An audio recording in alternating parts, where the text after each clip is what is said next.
एक दफा का जिक्र है, एक जंगल में रानू चिड़िया रहा करती थी जो बहुत अच्छी थी मन की। वो अपने लिए कोई बिजनेस खड़ा करना चाहती थी और उससे पैसे कमाना चाहती थी। इसलिए वो अपने पति से कहती है, देखिए कबूतर जी, मुझे कुछ पैसे चाहिए ताकि मैं भी चूड़ियों की दुकान खोल सकूं।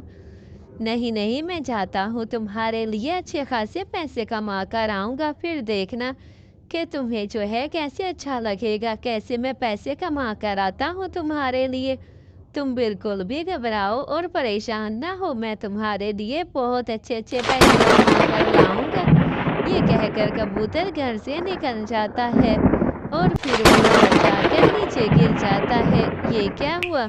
ऐसे ही कबूतर बेचारा मर जाता है और जंगल के सारे पंछी देखने आते हैं कबूतर को और फिर जाकर वो रानू चिड़िया को बताता है कि रानू चिड़िया का पति मर गया है। ये तो रानू चिड़िया का पति है, मुझे जाकर रानू चिड़िया तुम्हारा पति अब इस दुनिया में नहीं रहा। अरे मिट्ठू भैया, ये कैसी बातें कर रहे हो आप? ऐसे कैसे हो सकता है? मेरा पति कैसे मर सकता है? मुझे तो यकीन ही नहीं हो रहा। मेरी बिटिया, अब हमारे साथ रहने के लिए कोई नहीं है। अब हमें अपना गुजारा खुद करना होगा मेरी बिटिया।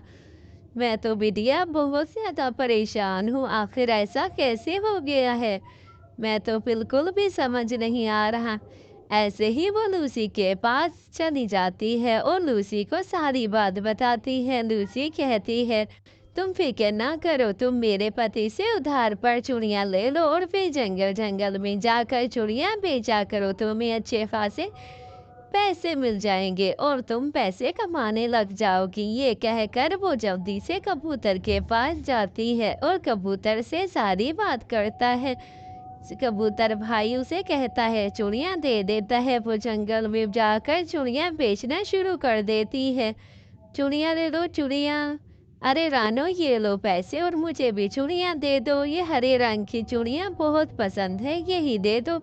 फिर वो रानो चूड़ियाँ लेकर आगे चली जाती है गौरी के घर में और गौरी से कहती, अरे लाडो, आ गई हो तुम चूड़ियाँ बेचने के लिए? नहीं नहीं, मेरा नाम तो रानू है। अच्छा अच्छा रानू, तुम हो? हाँ, मैं ही हूँ। अच्छा, ये पीले रंग की। ऐसे ही रानू बहुत परेशान होती है और फिर आजकल तो मेरी बच्ची भी जल्दी सो जाती है मेरा इंतज़ार कर कर के। चलो कल से मैं कोशिश करूँगी जल्दी आकर अपनी बच्ची के साथ खाना खाया करूँ ताकि वो बिल्कुल भी बुरा ना मनाए। ऐसे ही रानू बहुत परेशान होती है क्योंकि वो रात दिन मेहनत करती है और अपनी बच्ची को बिल्कुल भी समय नहीं दे सकती। कबूतर भैया, ये ले और मुझे चूड़ियाँ दे दे। मैं छोटी सी दुकान खोलना चाहती हूँ चूड़ियों की। ऐसे ही वो वहाँ से चूड़ियाँ लेकर अपनी छोटी सी दुकान खोल लेती है। वाह वाह रानो, तुमने तो छोटी सी दुकान खोल ली है। अब हम तुमसे ही चूड़ियाँ खरीदेंगे, हमें शहर जाने की कोई ज़रूरत नहीं है, तुमसे चूड़ियाँ खरीद देंगे। हाँ हाँ, क्यों नहीं, हर किस्म की चूड़ियाँ हैं। कोई और भी मंगवानी हो तो वो भी शहर से कहकर मंगवा दूंगी। मेरी प्यारी बेटी, कहाँ गई हो? ये लो, मैं तुम्हारे दिया सुंदर सा प्यारा सा बैग लेकर आई हूँ। तुम्हें स्कूल जाना था ना, इसलिए तुम्हारे लिए सुंदर सुंदर सा बैग लेकर आई हूँ। ऐसे ही रानू अपनी बिटिया को स्कूल भेज देती है और उसकी बिटिया स्कूल चली जाती है।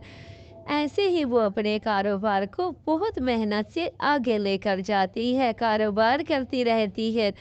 मैं ऐसा करती हूँ, कुछ पैसे जमा करके अपने लिए अनाथ आश्रम खोलती हूँ। जो भी पंछी बूढ़े होंगे, जिनका कोई ख्याल नहीं रखता होगा जंगल में, वो ही इस अनाथ आश्रम में रहेंगे। ऐसे ही रानू जंगल में अनाथ आश्रम खोलती है और सारे जंगल के पंछी बूढ़े उसमें रहते हैं और रानू को दुआएं देते हैं। प्यारे बच्चों, कहानी अच्छी लगे तो चैनल को लाइक, शेयर और सब्सक्राइब करना